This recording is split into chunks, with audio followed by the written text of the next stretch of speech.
masih berat iman Abu Bakar. Kayak apa ini orang?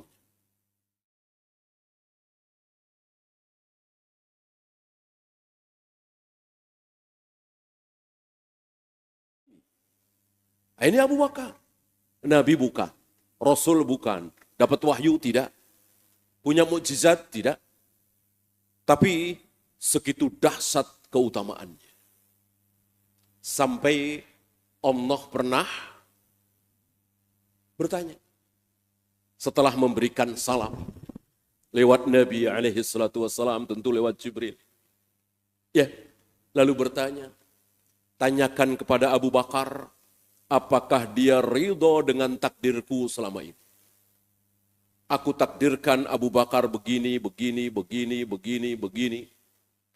Habis hartanya untuk kepentingan kaum muslimin dan seterusnya, dia ridho apa tidak? Segitunya, sampai Allah bertanya, tentu Allah sudah tahu jawabannya. Menangis Abu Bakar mendengar ini. Dan Abu Bakar sempat bertanya kepada Nabi, apakah Allah menyebut namaku? Nabi menjawab, iya. Maka mungkin para tabi'in mewakili kita. Kayak apa sholatnya Abu Bakar, kayak apa puasanya Abu Bakar, kayak apa baca Al-Qur'annya Abu Bakar. Ternyata sama. Sholatnya 5 waktu. Subuh, duhur, asar, maghrib, isya. Puasanya Ramadan, 30 hari, 1 bulan. Zakatnya sama, 2,5%. Hajinya sama, tawaf, sa'i, tahallul. Bermalam di Mina, bermalam di Muzdalifah, melempar jumrah, dan seterusnya. Ini jawaban beberapa sahabat ketika ditanya oleh beberapa tabi'in. Seperti apa Abu Bakar itu? Kan tabi'in umumnya tidak bertemu. Kan cuma 2 tahun. Abu Bakar hidup di muka bumi ini cuma 2 tahun setelah Nabi wafat.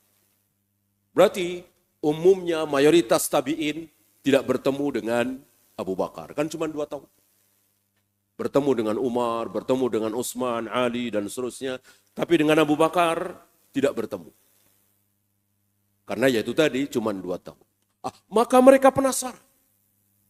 Seperti apa Abu Bakar itu? Apa enggak pernah ketawa? Apa hidupnya terus menangis sepanjang hari? Takut kepada Allah, takut terhadap neraka? Dijawab oleh para sahabat, salat Abu Bakar sama dengan salat kalian. Rukuknya, sujudnya sama. Yang membedakan apa? Keyakinan yang ada di diri Abu Bakar. Keyakinannya luar biasa. Ini rupanya yang kita tidak punya. Banyak saudara-saudara kita yang salatnya mengikuti tata cara Nabi. Wudunya, tayamumnya, azannya, qomatnya. Doa setelah azan, bahkan menambah innaka la tukhliful mi'ad, enggak mau. Dan itu betul. Karena Nabi tidak pernah mencontohkan. Dan ini benar, bagus. Ya. Tetapi keyakinannya tipis sekali. Ambil contoh ketika dia sudah tahu bahwa bekerja di bank ribawi itu haram. Dosanya luar biasa besar. Tapi untuk keluar itu berat sekali. Seolah dia tidak punya keyakinan. Wa may yattaqillaha yaj'al lahu makhrajan wa yarzuqhu min haitsu la yahtasib. Barang siapa yang betul-betul bertakwa kepada Allah, maka Allah akan berikan kepada dia jalan keluar. Dan akan diberi rizki dari arah yang tidak disangka-sangka. Seolah dia lupa ayat ini, padahal dia hafal. Gak yakin sekali bahwa akan mendapat rizki dari arah yang tidak disangka-sangka. Bahwa rizki kita sudah dijamin oleh Allah. Kenapa takut keluar dari perusahaan riba, perusahaan khamar, perusahaan judi? Ini rupanya yang penyakit yang ada pada diri kita tipis. Sementara kita lihat para nabi, para rasul, para sahabat keyakinannya luar biasa. Seandainya Nabi Ibrahim, Nabi Ismail keyakinannya tidak luar biasa, barangkali beliau berdua tidak akan siap menyembelih dan disembelih. Bayangkan seorang ayah disuruh menyembelih anaknya. Itu pun perintahnya cuma lewat mimpi. Ya bunayya inni ara fil manam. Wahai anakku, aku bermimpi. Cuman mimpi. Tapi keyakinan Nabi Ibrahim, keyakinan Nabi Ismail luar biasa. Beliau berdua dan seluruh nabi yakin bahwa mimpi seorang nabi adalah wahyu dari Allah. Tidak mungkin seorang nabi mimpi kacau seperti kita. Tidak mungkin seorang nabi mimpi bukan dari Allah. Ketika seorang nabi mimpi, itu pasti dari Allah. Tanpa Jibril. Ya, yang memberitahukan Ibrahim supaya menyembelih Ismail bukan Jibril, tapi mimpi. Tapi begitu yakinnya Nabi Ibrahim, Nabi Ismail. Ya. Coba kalau seperti kita. Ya.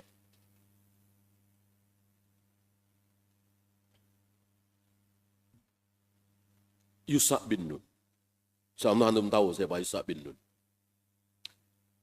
Ketika menyertai Nabi Musa alaihi salatu wassalam, saat Nabi Musa bersama Bani Israel berlari dari kejaran Fir'aun. Di depan Laut Merah. Di belakang Fir'aun dan bala tentaranya. Yusha bin Nun bertanya kepada Nabi Musa, "Ya Nabi Allah, kemana Allah perintahkan kita lari?" Kan tidak mungkin menghadapi Fir'aun dan bala tentaranya yang jumlahnya jauh lebih banyak, persenjataannya jauh lebih lengkap. Dibanding dengan Bani Israel yang mayoritas budak.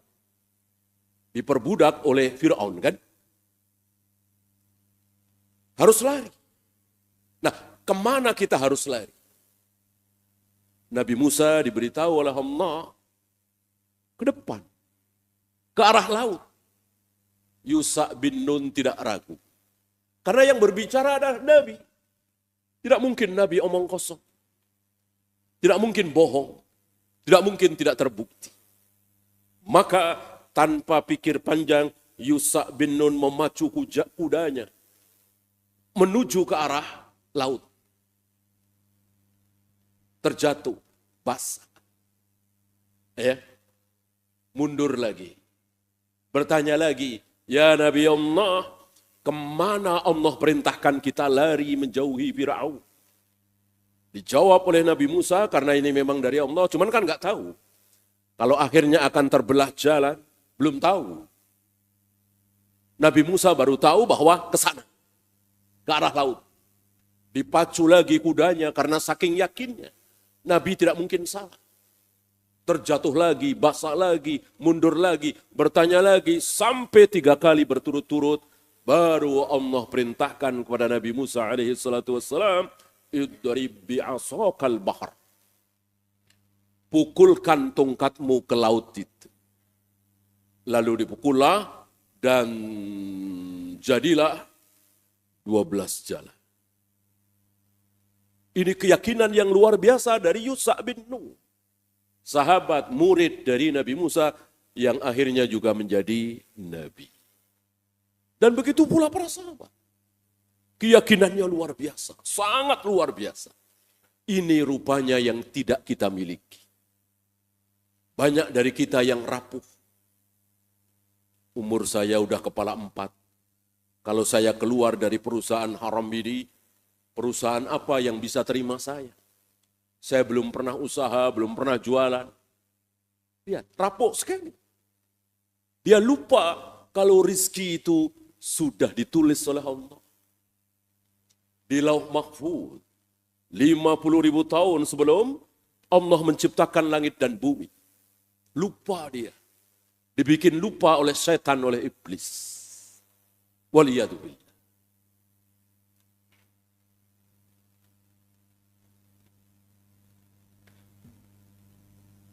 Oleh karena itu, kita wajib yakin bahwa menyuap, uang pelicin, berbohong, sumpah palsu, tidak akan bisa merubah takdir. Tidak akan bisa merubah takdir. Antum tahu insya Allah, yang bisa merubah takdir apa? Takdir bisa dirubah. Takdir yang di perut ibu kita ya, kan ada 2 tulisan, ada 2 catatan. Catatan pertama terjadi 50.000 tahun sebelum Allah menciptakan langit dan bumi. Lauh Mahfud. Catatan kedua, saat kita berumur 4 bulan di perut ibu kita. Kira-kira 5 bulan sebelum kita lahir. Diulang catatan itu. Nah, catatan di Lauh Mahfud 50.000 tahun sebelum Allah menciptakan langit dan bumi, jangan dibahas. Gimana mau bahas, tahu saja tidak. Jangankan kita, Jibril aja nggak tahu. Catatan takdir, Jibril tidak tahu. Baik yang menyangkut diri Jibril atau siapapun. Kalau Jibril tahu catatan takdir, insya Allah Jibril tidak akan panik. Tidak akan takut. Ketika detik-detik menjelang Nabi Ibrahim mau dibakar. Insya Allah antum tahu riwayat bahwa detik-detik menjelang Nabi Ibrahim mau dibakar, Jibril datang dan panik. Bertanya kepada Nabi Ibrahim, engkau tidak berdoa, engkau tidak meminta, engkau diam saja wahai Ibrahim. Panik. Ini menunjukkan bahwa Jibril tidak tahu catatan takdir. Kalau Jibril tahu, tentu Jibril tidak akan panik, justru menenangkan Nabi Ibrahim. Tenang wahai Ibrahim, engkau tidak akan terbakar. Ya narukuni bardan wa salaman ala Ibrahim. Belum tahu ayat ini Jibril. Seorang Jibril tidak tahu, malaikat Jibril tidak tahu apa yang akan terjadi sedetik, 2 detik kemudian. Bagaimana hari ini ada yang mengaku cuman ulama, kiai, ustadz, ajengan, bisa tahu 6 bulan yang akan datang, setahun yang akan datang, 5 tahun yang akan datang. Waliyadzubillah, na'udzubillah min dzalik. Jibril saja tidak tahu. Ya. Nah, insya Allah antum tahu bahwa menyuap, uang pelicin, sumpah palsu, berbohong, lobi sana, lobi sini dengan cara haram, tidak akan bisa merubah takdir. Gak akan. Si fulan menyuap. Setelah menyuap, akhirnya anaknya diterima di perusahaan itu. Saya nanya, apakah anak si fulan akhirnya diterima di perusahaan itu gara-gara menyuap? Apa gara-gara catatan takdir? Tolong dijawab. Catatan takdir. Bukan karena dia menyuap. Tapi memang takdirnya dia, anak dia diterima di perusahaan itu. Ya. Artinya nyuap nggak nyuap, terima. Iya dong, orang kita yakin dengan takdir kan. Apa yang terjadi di jagat raya alam semesta pada diri kita, itu sudah ditulis di Lauh Mahfud. Berarti anak dia diterima di perusahaan itu, sebelumnya nyuap dulu, itu sudah tertulis di Lauh Mahfud. Nggak mungkin gagal. Rufi'atil aqlam wa jaffatis suhub. Pena telah diangkat, tinta sudah kering. Memang takdirnya seperti itu. Dengan demikian, ketika kita menyuap, ketika si fulan tadi menyuap, lalu anaknya diterima di perusahaan itu, mestinya dia senang apa nyesel? Mestinya nyesel. Tahu begini ngapain nyuap ya? Sebab nyuap nggak nyuap pasti diterima. Emang itu catatan takdirnya diterima. Begitu pula sebaliknya, ketika dia nggak mau nyuap, akhirnya nggak diterima. Yang terjadi di lapangan kan seperti itu. Tapi kan kita yakin dengan sabda Nabi. Kecuali orang Jepang, Amerika, Eropa nggak percaya dengan sabda Nabi, nggak tahu konsep takdir. Ya enggak, diterima memang karena nyuap, nggak diterima karena nggak mau nyuap. Itu orang kafir. Kita bukan orang kafir, kita umat Muhammad SAW, kita beriman, kita yakin betul dengan sabda Nabi SAW bahwa apapun yang terjadi pada diri kita itu adalah sudah ditulis di Lauh Mahfuz. Berarti diterima atau tidak sudah ditulis. Ketika diterima itu karena memang ditulis terima, ketika tidak diterima itu memang tulisan di Lauh Mahfuz dulu tidak diterima. Bukan karena nggak mau nyuap. Memang tadinya nggak mau nyuap, akhirnya nggak diterima, itu kan yang terjadi. Nah sekali lagi, anak si fulan ini tidak diterima di perusahaan itu karena dia nggak mau menyuap. Apakah tidak diterimanya karena dia nggak mau nyuap? Apa karena catatan takdir mendahului? Karena catatan takdir telah mendahului. Dengan demikian, si fulan ketika nggak mau nyuap, kemudian anaknya diterima, mestinya dia nyesel apa senang? Senang, alhamdulillah saya nggak nyuap. Coba kalau saya nyuap, terima apa tidak? Tidak. Emang catatannya nggak diterima. Mosok kita tidak yakin dengan sabda Nabi SAW bahwa hasil akhir itu sudah ditulis di Lauh Mahfuz.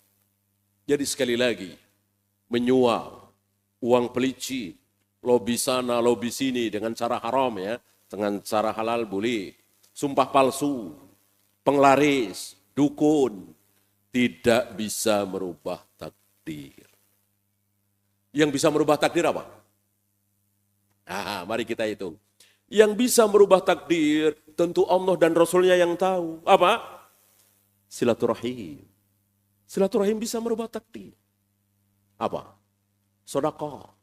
Sedekah bisa merubah takdir. Apalagi? Doa. Doa bisa merubah takdir.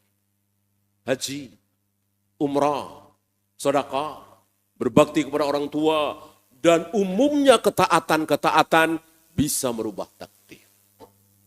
Itulah makna dari sabda Nabi, siapa yang ingin umurnya panjang, maka falyasil rahimah. Sambunglah silaturahim. Karena dengan silaturahim, takdir bisa berubah. Yang mestinya dia umur 50 tahun, dengan dia menyambung silaturahim, berubah menjadi 70 tahun, 80 tahun. Begitu. Jadi saat kita berumur 4 bulan di perut ibu kita, Allah perintahkan kepada malaikat penjaga rahim, tulis umurnya 50 tahun. Tapi kalau dia rajin menyambung silaturahim, ke ayahnya, ke ibunya, itu yang pertama ya. Ayah ibunya meninggal, ke pamannya, ke bibinya, saudara-saudaranya, membawa bantuan dan seterusnya. Tambah jadi 70 tahun. Begitu. Apalagi? Sedekah. Sedekah bisa merubah takdir. Tulis di tahun 2000 dia sakit 6 bulan. Tapi kalau sebelum itu dia sedekah, banyak sedekah, maka cukup 2 hari saja sakit. Atau tidak sakit. Ya. Itu makna sabda Nabi SAW, wadawu amrodokum bis sedekah. Obati penyakit kalian dengan cara sedekah. Bahkan para imam mengatakan tidak ada obat lebih mujarab dari sedekah.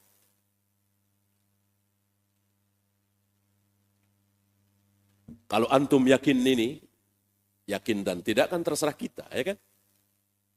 Yang untung kita, yang rugi kita, Allah dan Rasulnya nggak pernah rugi.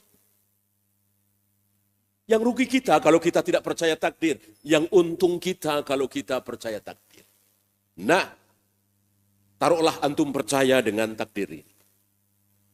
bahwa sedekah bisa menghindarkan diri kita dari bala, dari penyakit. Ya. Daripada uang 200.000 tiap bulan diberikan ke perusahaan asuransi 200.000, ya mungkin satu keluarga, ya 200.000, 300.000 tiap bulan diserahkan ke perusahaan asuransi, ya atau 200.000 tiap bulan kasih fakir miskin. Kira-kira pilih mana? Kita abaikan dulu asuransi itu haram, seandainya halal. Sama-sama halal nih. Asuransi tidak haram, aturan nabung lah. Nabung, ya. Nabung jelas halal ya.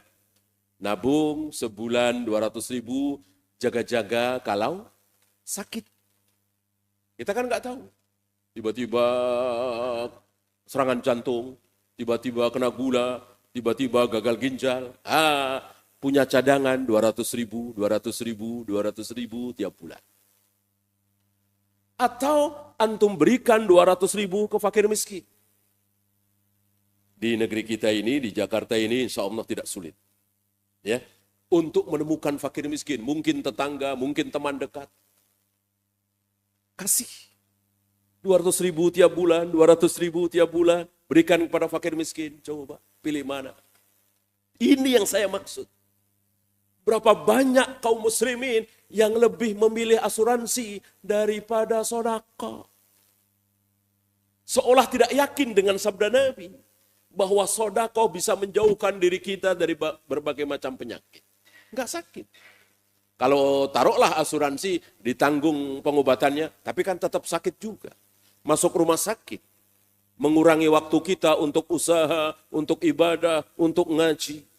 Nah kalau asuransi, kalau sedekah tidak sakit. Ini yang saya maksud. Betapa keyakinan kita ini rapuh. Seandainya kaum muslimin keyakinannya tidak rapuh, saya kira hal ini apa ya nggak pada tahu. Insya Allah tahu, insya Allah antum apalagi yang ngaji. Insya Allah tahu hadis-hadis tadi. Ya, tapi kenapa tidak digigit dengan gigi geram? Tapi kenapa tidak diyakini? Kenapa justru cari perusahaan asuransi kalau pengen sehat? Kenapa tidak cari fakir miskin? Masjid, pesantren. Dan itu dijamin oleh Allah lewat lisan Nabi SAW. Lisan yang belum pernah berbohong seumur hidup. Apa iya kita ragu? Kita ragu sementara lisan beliau seumur hidup belum pernah berbohong. Kalau Nabi Ibrahim kan 3 kali tuh. Nabi Ibrahim seumur hidup bohong 3 kali ya kan? Nabi Muhammad SAW bohongnya Tauriah. Bukan bohong demi Allah saya datang padahal nggak datang. Bukan seperti itu. Tauriah antum tahulah ya. Nabi Muhammad SAW sekalipun belum pernah berbohong. Bagaimana kita tidak yakin dengan sabda beliau tadi? Bahwa sedekah bisa menghindarkan kita dari berbagai macam penyakit.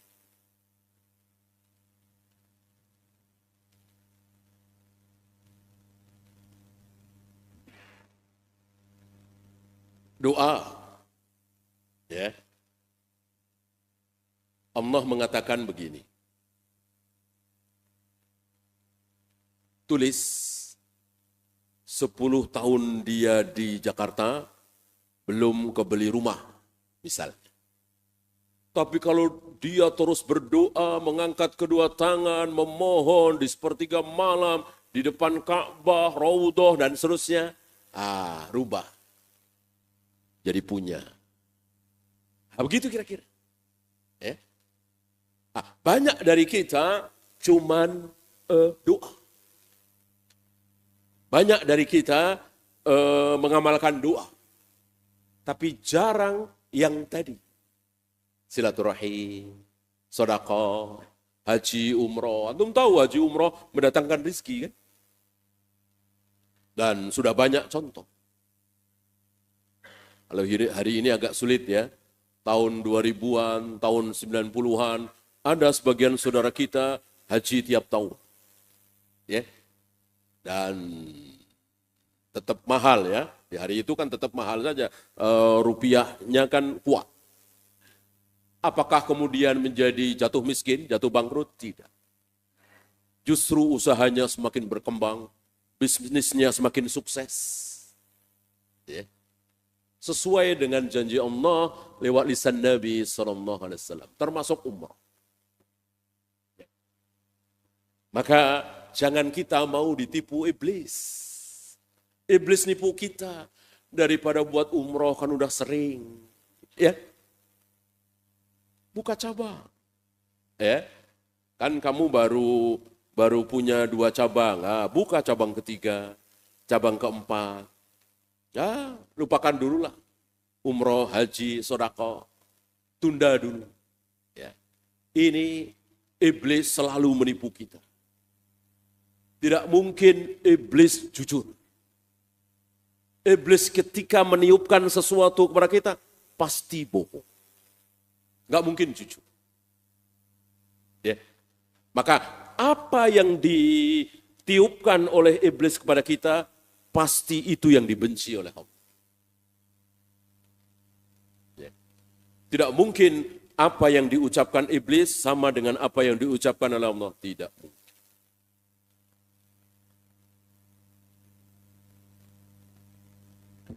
Sudah ada kurban. Dan itu ayah kita, ibu kita. Ya. Adam, Hawa, ini kurban pertama iblis. Dan iblis betul-betul memutarbalikkan fakta. Apa kata iblis? Menipu Adam dan Hawa tentang pohon larangan itu. Wala taqraba hadhihi syajarah. Jangan kalian berdua dekati pohon ini. Antum tahu apa kata iblis?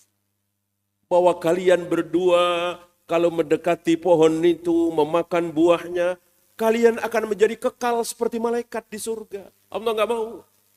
Lihat. Diputar balikkan. Terkecoh Adam dan Hawa. Diawali oleh Hawa kan. Ini pelajaran besar bagi kita yang tergoda oleh istri. Banyak dari kita yang jujur, amanah, lugu, nggak neko-neko. Akhirnya menjadi koruptor besar gara-gara istri. Banyak terjadi.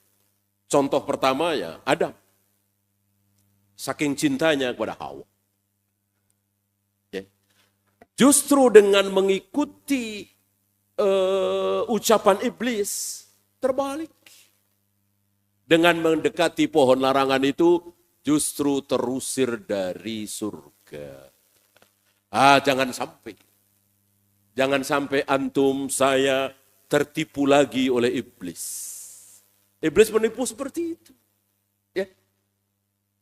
Inti kan nggak tahu. Bulan depan, tahun depan, siapa tahu tiba-tiba anak sakit. Siapa tahu tiba-tiba anak kecelakaan. Kalau nggak ada tabungan gimana? Ya. Maka ya sudah, asuransi. Ya. Beda dengan Allah dan Rasulnya, jujur, betul-betul jujur. Ingin jauh dari mara bahaya, musibah, sakit, perbanyaklah sedekah. Yakin seyakin-yakin. Dan ini dicontohkan oleh Nabi SAW. Antum masih ingat ketika seorang sahabat sakit perut. Datang kepada Nabi SAW. Ya Rasul, aku sakit perut. Kata Nabi, minumlah madu. Lalu sahabat ini minum madu. Sembuh apa tidak? Tidak. Tidak sembuh. Datang lagi kepada Nabi, ya Rasul, masih sakit. Kata Nabi, enggak ragu, minum madu. Minum madu yang kedua, sembuh apa tidak? Tidak. Datang lagi kepada Nabi, ya Rasul belum sembuh. Kata Nabi, minum madu. Sampai 3 kali berturut-turut, mungkin 3 hari ya. Masih belum sembuh. Apa kata Nabi? Apa kata Nabi? Sadaqallahu wa kadzaba batnu. Allah tidak mungkin salah. Kan kata Allah dalam Al-Quran, bahwa madu adalah obat, terutama penyakit yang ada di perut. Allah nggak mungkin salah. Yang salah? Yang salah? Yang salah perutmu. Luar biasa ini. Luar biasa Nabi meyakini dalil. Banyak dari kita nggak yakin. Apa iya ya? Apa iya ya? Padahal jelas ayatnya, jelas hadisnya. Kita nggak yakin. Nabi mengajarkan kepada kita, kalau sudah ada dalil, jangan pernah ada logika, akal, nurani, kalahkan semua. Menangkan dalil. Itu ajaran Nabi SAW.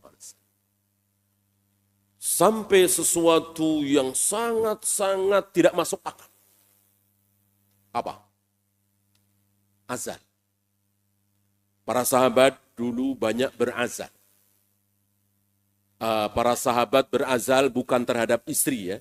Kalau terhadap istri, para sahabat tetap menginginkan anak. Para sahabat berazal itu terhadap budak. Budak perempuan mereka. Nggak mau budak perempuannya hamil. Maka para sahabat berazal. Secara logika akal siapapun tidak mungkin hamil. Tidak mungkin. Gimana hamil? Air mani dikeluarkan di luar rahim. Gimana mau hamil? Secara akal logika. Tapi Nabi yakin bahwa azal yang kalian lakukan tidak akan membatalkan roh yang telah Allah persiapkan. Allah itu sudah mempersiapkan roh kita masing-masing. Ambil contoh seorang gadis kecil, umur kelas 5 SD misalnya. Gadis ini nanti kalau dewasa nikah, punya anak 5 misalnya. Maka kelima-limanya sudah dipersiapkan ruhnya oleh Allah apa belum? Sudah. Sudah. Ya, dan tidak mungkin gagal. Ya. Misalnya gadis ini akhirnya nikah. Allah sudah persiapkan ruhnya 5, anaknya 5. Gadis ini setelah punya anak 2, karena satu dan lain hal, itu apa? Vasektomi. Secara logika akal kan nggak mungkin punya anak. Ya. Nah setelah vasektomi, anaknya cuma 2. Nggak jadi 5. Kira-kira mungkin nggak? Mungkinkah terjadi seperti itu? Nggak mungkin. Masa rencana Allah kalah oleh perbuatan dokter? Ya. Jadi ketika seorang wanita punya anak 2, kemudian steril, vasektomi, apalah, lalu anaknya cuma 2, berarti apa? Berarti itu catatan takdirnya memang 2. Nggak mungkin 3, nggak mungkin 4, nggak mungkin 5. Kalau Allah rencanakan 5, mau vasektomi, mau apapun, tetap jadi. Ambil contoh Nabi tadi, ucapannya. Azal yang kalian lakukan tidak akan membatalkan roh yang telah Allah persiapkan. Betapa ini keyakinan yang luar biasa. Luar biasa sekali. Bandingkan dengan kita. Bahkan sebagian ustadz nggak yakin dengan ayat. Ini kan sangat-sangat mengenaskan sekali. Ustaz, nggak yakin dengan ayat. Innallaha la yughayyiru ma biqaumin hatta yughayyiru ma bi anfusihim. Insyaallah antum semua hafal ayat ini.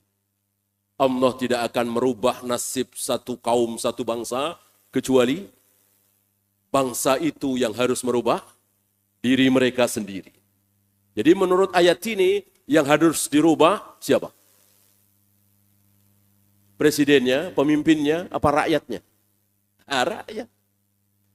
Banyak ustadz yang nggak yakin. Ya, maka bukannya berusaha untuk merubah rakyat, malah berusaha merubah pemimpin. Ganti yang lebih baik. Percuma. Diganti, mau yang lebih baik, diganti, percuma. Kalau rakyatnya masih begitu-begitu saja. Yang akan membuat negeri ini baik, makmur, sejahtera, jaya, maju, rakyat. Bukan pemimpin. Taruhlah pemimpin kita seperti Umar bin Abdul Aziz, atau seperti Harun ar-Rasyid lah.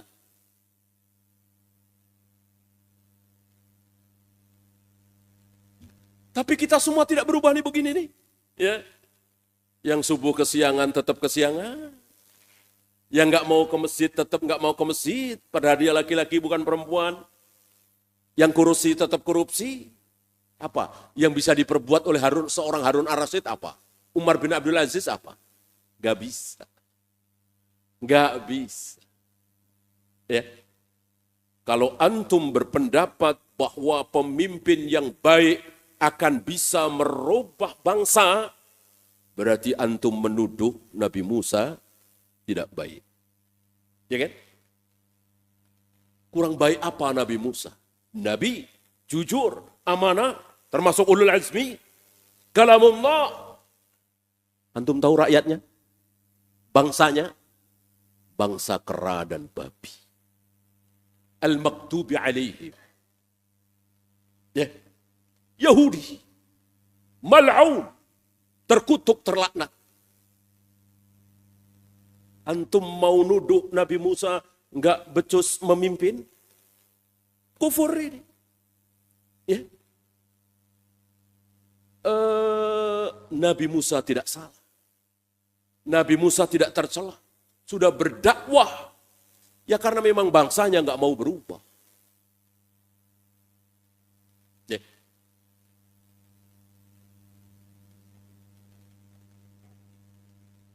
Bandingkan dengan para sahabat. Sepeninggal Nabi Muhammad SAW, yang memimpin siapa? Abu Bakar. Tentu Abu Bakar jauh di bawah Nabi Musa. Kemudian Umar, kemudian Utsman, kemudian Ali, kemudian Muawiyah, Yazid. Terus bukan Nabi. Tapi karena rakyatnya luar biasa, rakyatnya para sahabat, para tabi'in, atba'ut tabi'in, mau berubah. Dari bid'ah ke sunnah, dari syirik ke tauhid, dari maksiat ke taat. Akhirnya luar biasa. Allah angkat derajat para sahabat, para tabi'in, atba'ut tabi'in setinggi-tingginya. Allah rendahkan derajat orang-orang kafir. Hari itu orang kafir betul-betul rendah serendah-rendahnya. Di hadapan para sahabat, tabi'in, atba'ut tabi'in, yang menjadah dunia, menguasai dunia. Kenapa? Taat kepada Allah. Yakin sekali. Rupanya hari ini terbalik. Hari ini betul-betul terbalik. Puluhan ribu wanita dan anak-anak dibantai. Mayoritas mereka pakai jilbab, pakai cadar. Anak-anak muslim, muslimah dibantai oleh bangsa kera dan babi ini. Dengan congkaknya, dengan leluasanya membombardir kaum muslimin. Gak ada satupun negeri yang mengirimkan pesawat tempur, senjata, bom, jenderal, komandan pasukan, gak ada. Betul-betul memalukan. Ya. Kita tentu ini bukan kita. Antum saya enggak punya senjata, enggak punya pesawat tempur. Tentu ini para pemimpin. Betul-betul keadaan memalukan sekali. Ya. Dan begitulah apa yang disabdakan oleh Nabi alaihi salatu wassalam betul-betul sedang kita saksikan. Wa taraktumul jihad. Ketika kalian sudah meninggalkan jihad. Ketika kalian sudah tidak berjihad lagi. Sallatallahu alaikum dhullan. Allah akan timpakan kepada kalian kehinaan. Hina sehina-hinanya. Seperti hari ini. Betul-betul hina sehina-hinanya. Antum tahu Yahudi berapa negara? Yahudi berapa negara? 1. Itu pun hasil ngerebut kan? Berapa jumlah mereka? Ada 100 juta? Saya kira jauh ya.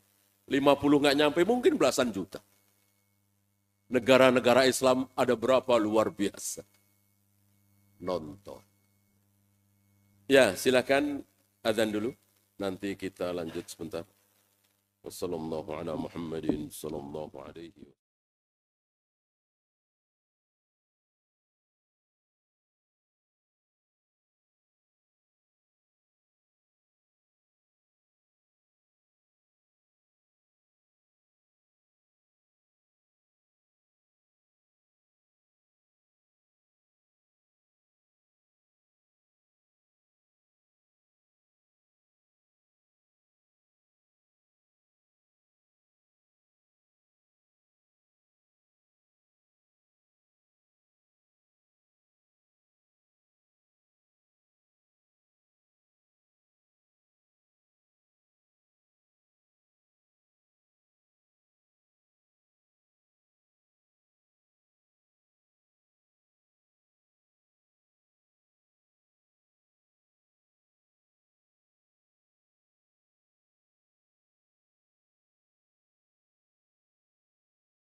Alhamdulillah, salatu wassalamu ala Rasulillah, la haula wa la quwwata illa billah. Sambil menunggu qomat, barangkali ada pertanyaan. Kalau tidak ada, kita lanjut sedikit. Tidak mungkin kematian bisa mundur oleh obat, dokter, rumah sakit, suntikan, dan seterusnya. Allah takdirkan si fulan mati 2015 misalnya. Tapi karena dia ditangani oleh dokter spesialis yang luar biasa, obat yang paten, rumah sakit yang bonafit dan seterusnya, maka ajal mundur menjadi 2017 misalnya. Mungkinkah? Enggak mungkin. Kalau orang Jepang, orang Amerika, orang Eropa sekali lagi mungkin. Karena ya wajar orang mereka enggak tahu takdir itu apa. Ya. Sedangkan kita tahu persis bahwa sebelum kita lahir sudah ditulis kapan kita mati. Tahunnya, bulannya, tanggalnya, harinya, menitnya, detiknya. Kalau ada yang lebih kecil dari detik, Allah tentukan. Orang kafir tentu nggak ada yang tahu. Kita yang beriman, kita yang apa istilahnya dapat bocoran kan dari Allah dan Rasulnya, ini kan bocoran seperti tadi. Malu. Kalau ada orang Jepang, orang Eropa, nggak mau korupsi. Sementara kita korupsi, ini malu, semalu-malu. Ya, mestinya yang paling jauh dari korupsi itu kita. Kenapa? Karena korupsi bisa merubah takdir apa tidak? Ayo. Korupsi bisa merubah takdir? Nggak mungkin. Yang bisa merubah takdir itu yang baik-baik. Sodako, silaturahim, haji, umroh, berdoa. Bukan korupsi. Bukan sumpah palsu. Jadi nggak mungkin Allah nulis begini nih. Wahai malaikat penjaga rahim, tulis si fulan ini 20 tahun di Jakarta, belum kebeli rumah, belum kebeli mobil. Tapi kalau dia berani korupsi, tulis, bisa beli rumah, bisa beli mobil. Mungkinkah Allah menulis seperti itu? Kalau mungkin berarti Allah tidak maha baik. Salah satu sifat Allah adalah Al-Bar, maha baik. Kalau Allah menulis seperti itu, berarti Allah tidak maha baik. Nggak mungkin. Nggak mungkin. Ya.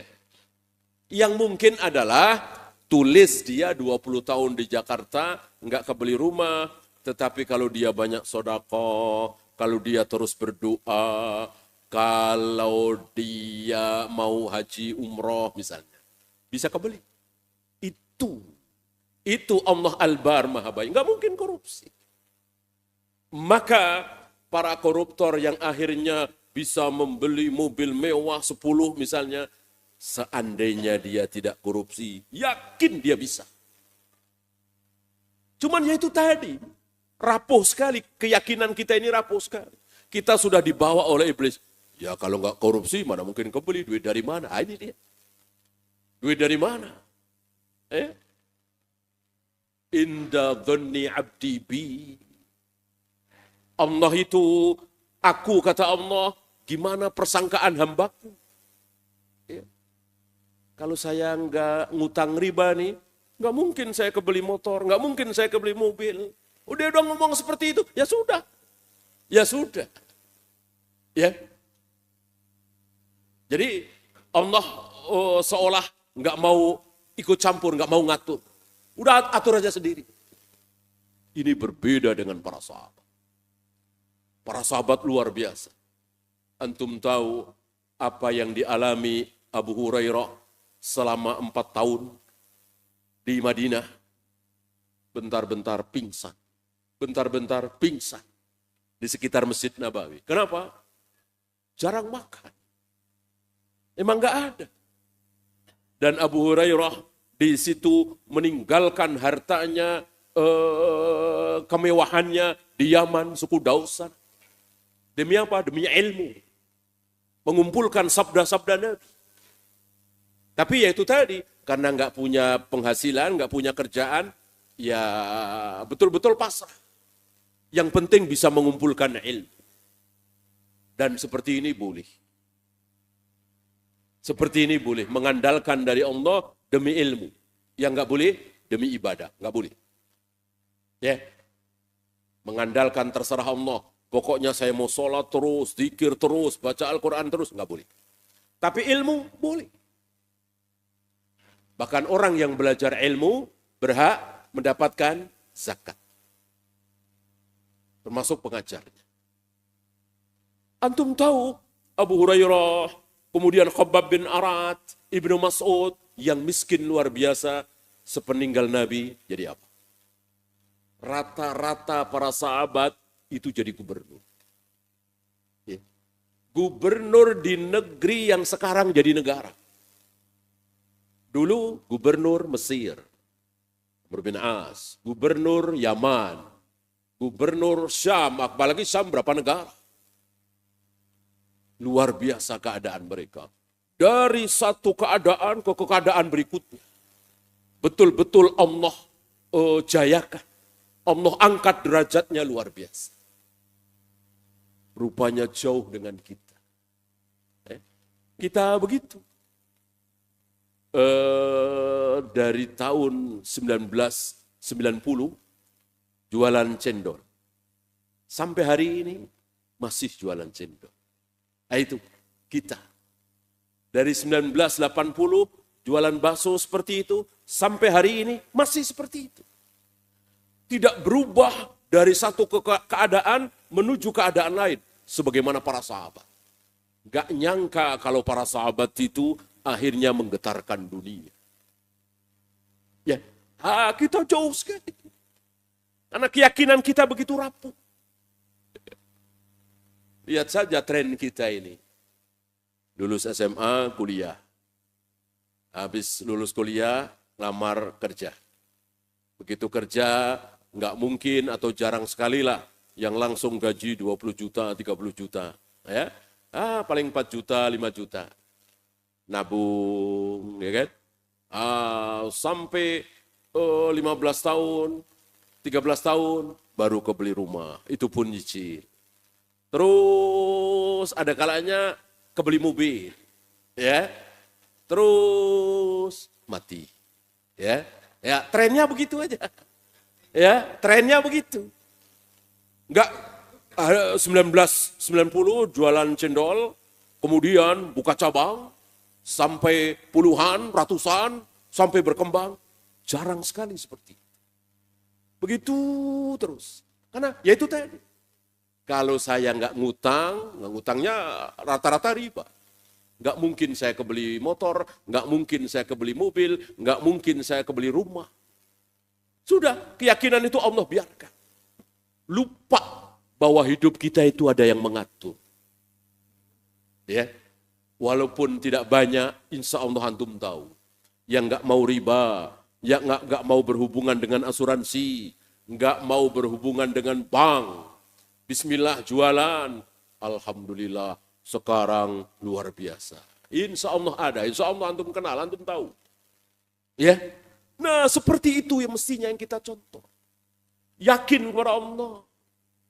Jangan kemudian kalau ngutang nggak riba, siapa yang mau ngutangin? Jangan begitu. Insya Allah banyak saudara-saudara kita, ikhwan-ikhwan kita yang peduli. Mau meminjamkan tanpa bunga, tanpa riba, insya Allah ada. Antum jangan suudon. Antum jangan putus asa. Ada insya Allah. Antum pepet dikit ke bank. Pepet dikit, apa itu? Pinjol. Ya kan? Luar biasa. Ceritanya mengerikan sudah pinjol itu. Bahkan ada yang stres, bahkan bunuh diri. Ini bukan satu. Apa? Tidak yakin. Bahwa hidup kita ada yang mengatur dan kita memohon kepada Dia, yakin itu tidak ada di diri kita. Boro-boro kita seperti Yusa bin Nun tadi. Boro-boro kita seperti para sahabat. Ya. Ya, itu saja. Untuk malam ini belum ada soal jawab, kita akhiri. Subhanakallahumma bihamdika asyhadu an la ilaha illa anta astaghfiruka wa atubu ilaik. Assalamualaikum warahmatullahi